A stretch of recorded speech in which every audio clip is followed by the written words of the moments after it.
নমস্কাৰ শ্ৰদ্ধাৰ ছাত্ৰসকল ইনফৰ্মৰ আন এটি ভিডিঅ'লৈ আপোনালোকক স্বাগতম জনাইছোঁ। আশা কৰিছোঁ আপোনালোক সকলো ভালে আছে।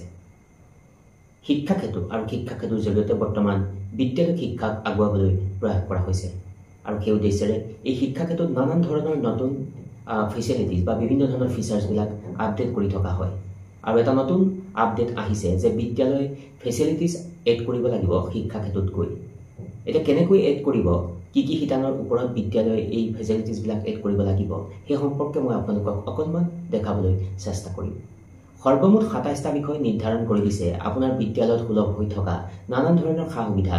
যদি কোৱা হ'ব প্ৰতিখন বিদ্যালয়তে খোৱা পানীৰ ব্যৱস্থা, টয়লেটৰ ব্যৱস্থা, ৰেম্প, পুথিভঁৰাল, ছায়েন্স লেব, অটল টিংকাৰিং লেব, লগতে স্মাৰ্ট ক্লাছৰুম, ICT ক্লাছৰুম আদি বিভিন্ন ধৰণৰ সা সুবিধাবিলাক সুলভ হৈ আছে।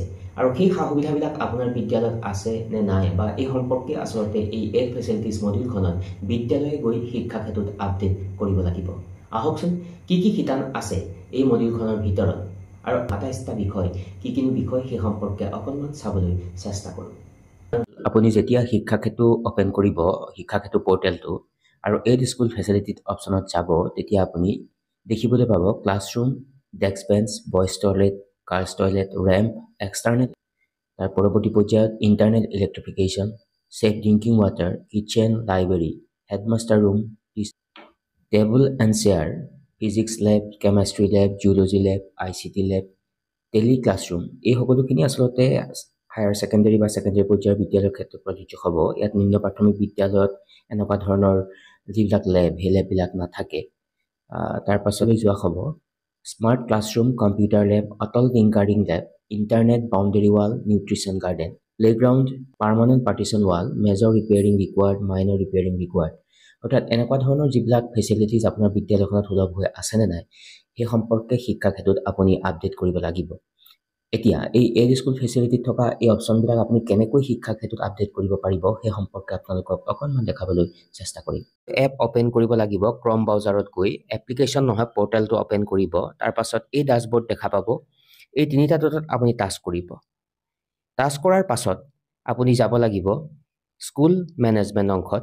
স্কুল মেনেজমেণ্ট অংশত যোৱাৰ পাছত বিভিন্ন অপশ্যনৰ পৰা আপুনি বাছনি কৰিব লাগিব স্কুল ফেচিলিটিজ। এই অংশখিনিত আপুনি ক্লিক কৰিব। ক্লিক কৰাৰ লগে লগে এনেকুৱা এটা পপ আপ দেখিবলৈ পাব। আপুনি যিহেতু ফেচিলিটিজবিলাক এড কৰিব বিচাৰিব বিদ্যালয়ৰ কাৰণে, এই এড ফেচিলিটিজ অংশত আপুনি ক্লিক কৰি দিব। ক্লিক কৰাৰ লগে লগে ফেচিলিটিজ নেম এই অংশখিনিত দেখা পাইছে। এই অংশখিনিত আপুনি টাচ কৰিব চিলেক্ট। ইতিমধ্যে উল্লেখ কৰা সেই ২৭টা বিষয় এনেকৈ ইয়াত আহি পৰিব। অকণমান আপোনালোকক দেখাবলৈ চেষ্টা কৰিছোঁ।